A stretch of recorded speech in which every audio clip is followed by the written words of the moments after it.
Now listen here, you little dusty booty boy. You stay your punk ass down and leave me the fuck alone. We having a good time over here at Pimpin101.net. We ain't thinking about your sorry ass. I gave you a shout out last night and said, hey man, I just think you need to do your homework before you do interviews like that. I wasn't talking about Pearl. I was done with her a long time ago. I'm talking to you man to man saying, hey man, I was just disappointed on how you represented black men. And what did your faggot ass do? You tried to step to me like you stepped to that bitch. And so I'ma handle you like I'm handling a bitch. Quit acting like a bitch, nigga, and I won't talk to you like one.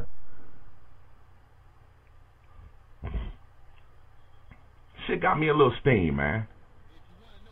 And if you want to know if I'm in my emotions, yeah, nigga, I'm in my emotions. Say that, why don't you? I'm burning your punk ass up, nigga. And if you say something again, you can forget all about me going back and forth and all this old type of shit, man. Because you know what? I benefit nothing from saying something to your little ass. Nothing. Nothing whatsoever. But you have everything to gain from attaching your name to the payroll show. You're right about one thing. Didn't nobody know who Pearl was. But the next thing you're wrong about, motherfucker, is you benefit everything from being associated with some pimping. That's why you try your hardest to go talk to Rosebud about the only pimp motherfucker that'll fuck with you. And quiet as it kept, don't make me go ahead and get a whole bunch of motherfuckers on here that don't like your faggot ass.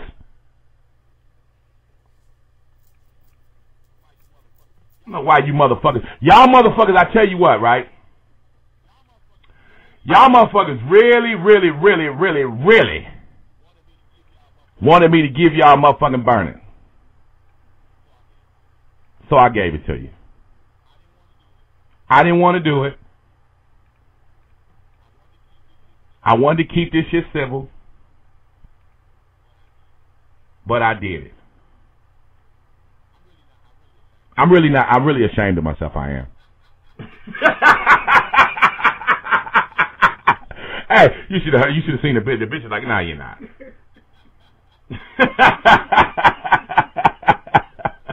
It's 27 minutes past the motherfucking hour on the Pimp Radio Network. What's up, payroll? What's good, Daddy? This is Janelle. All right, so that's enough of that, man. That's the nigga payroll clowning this nigga Marcus, man. You see what I'm saying? Get the jams going. The shit is still out there, man. And so, like I said, the shit all began. I'm gonna give you the behind the scenes of why I've been roasting and eating this nigga and destroying this nigga over the past 6 months for free. So hopefully you niggas don't go waste your $9.99 to hear him regurgitate the same shit we already been doing, just because the nigga needs rent money. Because the nigga's looking for some money because he broke, right? So the nigga payroll ate the nigga up, man. You know what I'm saying? And you see, everything that happens with this nigga seems to stem from him getting clowned by that old bitch, Pearl. I mean, the bitch put something on him, and he's never recovered from it. Because what she did was the bitch revealed and showed the nigga's true colors, his weakness in his heart, softness in the nigga, you know what I'm saying? Showed the fallacy in his game, you see what I'm saying? And the nigga never recovered from it. So, from what I gathered, what ended up happening is he had his clique of underlings, you know what I'm saying? The niggas that was trying to, I guess, be part of his crew, the Mac Pack. And when these niggas saw the light, when they were freed from the Matrix, they bucked the system, I guess. It was like, this is disgusting. This nigga's supposed to be this top-notch Mac. He can't even handle an old bitch, right? So, I guess they went behind his back and started talking. I've had contact and communication with a couple of those guys. Not about this, but, you know what I'm saying, from time to time, talk to a couple of them. They went ahead and bucked. And what this nigga do? He disbanded his little crew. All them niggas ain't following through, ain't doing what I'm doing, whatever, right? So I knew that the nigga was faulty long time ago, you know what I'm saying? But I was like, fuck it, I'm gonna do my show, he can do his show, whatever. So, it starts like this. Once, you guys pretty much know the big parts. You don't know the inner workings of what was going on with me and that nigga Marcus, that bitch ass nigga. What happened was, after I interviewed the old bitch and put her little show, her debate against him on the show, you know what I'm saying? This nigga starts using a specific name and coming to my comment section saying, oh, pay homage, this, that, and the third, right? So, he and I went back and forth doing this shit for a while. I was doing it to him too. I was going back to his site with the same name and telling him, nigga, I'm not going to pay homage. And he was erasing it, and I was erasing the comments, right? And so, niggas was like, thinking that it was some niggas trying to incite me or incite him, but it was us, okay? So, I still, after he was doing this shit, I came at the nigga like a man, homie. I didn't just come out with that roast, with that ether when I started tearing this nigga's ass. I sent him an email on MySpace. I was like, yo, Playboy, check this shit out. I need you to freeze up on the way you coming at me. I'm a man just like you a man. You gotta freeze up on that shit, nigga. Don't be coming at me like I need to submit to you or I'm an underling or something like that, because it don't work like that. His response was dismissive. What you talking about, player? I don't know nothing, players. I don't know what you talking about, man. I was like, look, man, just stop telling me shit like that, man, cause that's like that, man, cause that's right. Shit like that, man, cause that's right, nigga. So he was pretty much dismissive. That's where the roasting began. And like I told niggas when I did a show a few shows ago in regards to this situation, nigga, I was gonna be like Morpheus from the Matrix. I was gonna remove niggas' illusions, free your minds, and I've done that.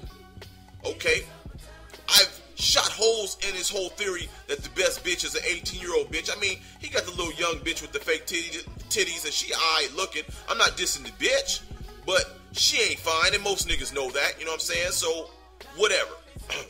So I've kind of shot a hole in that theory. Nobody doesn't believe the nigga's a baller. Let me ask you guys something. If you go to the nigga's MySpace, right, he got pictures of some bitches, himself out there with some bitches, and a lot of them are fairly attractive bitches. But nigga, anybody who knows anything knows this. In order to claim a bitch, I need to see a picture of you and that particular bitch in an intimate setting, nigga. You see what I'm saying? I mean, if I see the nigga standing next to a swimming pool in a three-piece goddamn suit, or in a motherfucking club in a three-piece suit hugging a bitch, that does not mean that is his bitch. You need to see him with this bitch in a, if not an intimate setting, a personal setting. He should be sitting up in the car with the bitch. He should be at the bitch's crib hugged up with the bitch in the bed, on the couch, at her house. Every place he's with all these cute bitches, it's always, you know what I'm saying, in public. Anybody can do that. I can go to the club and go grab a couple of bitches and be like, I'm that nigga. That don't make you that nigga. You see what I'm saying? As far as I can tell, the only bitch he got is a young bitch. How is that Mackish? Dig? So, that's another thing. And, here's another thing that the nigga did that kind of amazed me. The whole way that this whole thing flared back up was, I did a show called Knocking the Next Man Off His Chick. On that show, one of my rules on how to deal with an overbearing man was, you can knock his bitch, you can fuck the bitch, but not to take the bitch seriously, okay? Because the nigga's gonna be crazy, he probably gonna try to fuck you up. I said something to that effect, right? He comes out right after that and says, oh well, don't listen to this nigga, because this nigga gonna get you killed. Okay, fair enough. If that's what you believe, that's what you believe. I don't, he's always critiquing my shows. Fine. But what does the nigga do? He comes out with his Atlanta player rule number 4. And what does he say in his Atlanta player rule number 4? Man, you shouldn't fuck with the bitches, but if you do, just go ahead and fuck the bitch and get away from her. Don't take her seriously, and that's cool. That's my Atlanta player rule number 4. Well, nigga, that's exactly what the fuck I said. In fact, this nigga's been biting my show quite a bit. He had a bitch-ass nigga on his show sounding like shit not too long ago, and y'all niggas was getting at him for that. You know what I'm saying? Some niggas just sitting there mumbling and quiet and nervous, scared to talk and shit. You know what I'm saying? This nigga's going through a fucking midlife crisis, trying to be like me, stealing my style, stealing things from the Ace High show, taking them and trying to add them to his bitch-ass, bullshit-ass show. And now he's trying to milk you niggas for another motherfucking pay-per-view podcast trick ass bullshit show about nothing. So I'm giving you the inside of this shit for free, nigga, for free. Then the nigga run